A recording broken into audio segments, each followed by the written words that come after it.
बिस्मिल्लाहिर्रहमानिर्रहीम। अस्सलाम वालेकुम। Welcome to she's cooking corner. तो आज हम अपने किचन में जो रेसिपी बनाने वाले हैं वो है बीफ कढ़ाई की। तो ईद की मुनासबत से ये रेसिपी चूज़ की गई है, तो आपने मेरी वीडियो को लास्ट तक देखना है। आई होप कि आपको ये रेसिपी ज़रूर पसंद आएगी, तो ज़रूर ट्राई कीजिएगा। चलें स्टार्ट करते हैं अपनी रेसिपी को। तो ये हमारे इंग्रेडिएंट्स हैं। हाफ़ टी स्पून हमने हल्दी ली है और 1 टीस्पून पेपरिका पाउडर और 1 टीस्पून नमक और 1 टेबल स्पून कुटी हुई लाल मिर्च ली हैं।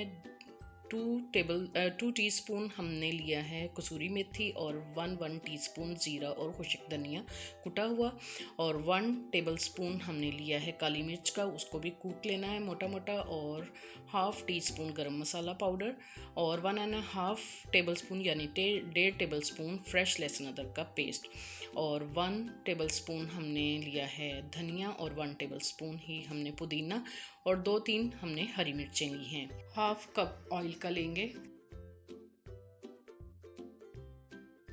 2 टमाटरों की प्यूरी बना ली है, और 5 से 6 टेबल स्पून आपने दही लेना है, मीठा होना चाहिए, और 2 मीडियम साइज़ के प्याज लिए हैं, उसको हमने इस तरह चॉपर में चॉप कर लिया है। जैसे ऑमलेट कट होते हैं वैसे आपने इसको बारीक काट लेना है। और 1.5 किलो हमने बीफ का गोश्त लिया है, और उसको हमने प्रेशर कुकर में 15 से 20 मिनट बॉईल कर लिया था, नमक और लहसुन अदरक डाल के। और इधर पॉट में ऑयल गर्म कर लेते हैं, और उसके अंदर हमने प्याज डालने हैं चॉप की हुई, और इतना पकाएंगे जितना कि इसका जो है कलर थोड़ा सा चेंज हो जाए, और आंच आपने मीडियम टू हाई रखनी है। ये देखें थोड़ा सा इसका कलर चेंज हो गया, तो लहसुन अदरक का पेस्ट डालेंगे और इसको 1 मिनट तक फ्राई करेंगे। या आप इसका कलर देख सकते हैं, इतना कलर इसका होना चाहिए। अब इसमें हमने हरी मिर्चें, पुदीना और धनिया डाल दिया है, और अपने पाउडर मसाले डाल के थोड़ा थोड़ा पानी डालेंगे, और फिर हम इसको भूनेंगे। और साथ ही हमने टमाटो प्यूरी भी डाल दी है, और इसको आपने तकरीबन 7 से 8 मिनट भूनना है मीडियम टू लो फ्लेम पे। तो अब थोड़ा थोड़ा पानी डाल के हमने इसको भून लिया है। आप देख सकते हैं इसका ऑयल भी ऊपर आ चुका है।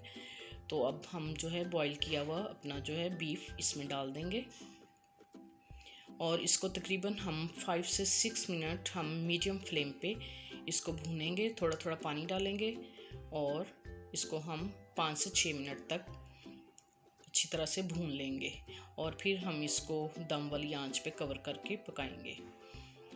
तो ये देखें इस तकरीबन 5 से 6 मिनट हो चुके हैं, और ऑयल भी ऊपर आ गया है। अच्छी तरह से हमने इसको भून लिया है। अब हम इसके अंदर योगर्ट डालेंगे, और जब तक कि योगर्ट का पानी खुश्क नहीं हो जाता उस वक्त तक हम इसको भूनेंगे।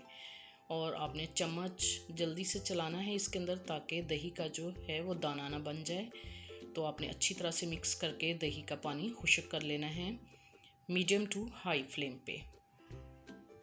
अब हम इसको कवर करके 10 मिनट के लिए दम वाली आंच पे पकाएंगे, बिल्कुल दम वाली फ्लेम पे। और बीच में एक आधी बार चम्मच भी चलाया था हमने। तो जी इधर 10 मिनट हो चुके हैं। ये कुटा हुआ हमने धनिया खुश्क डाला है, और ज़ीरा कुटा हुआ, काली मिर्चें कुटी हुई, और गरम मसाला पाउडर, और गार्निशिंग के लिए हरी मिर्चें, धनिया और बारीक कटी हुई अदरक भी डाल लेंगे। तो आपने इसको अच्छी तरह से मिक्स करना है।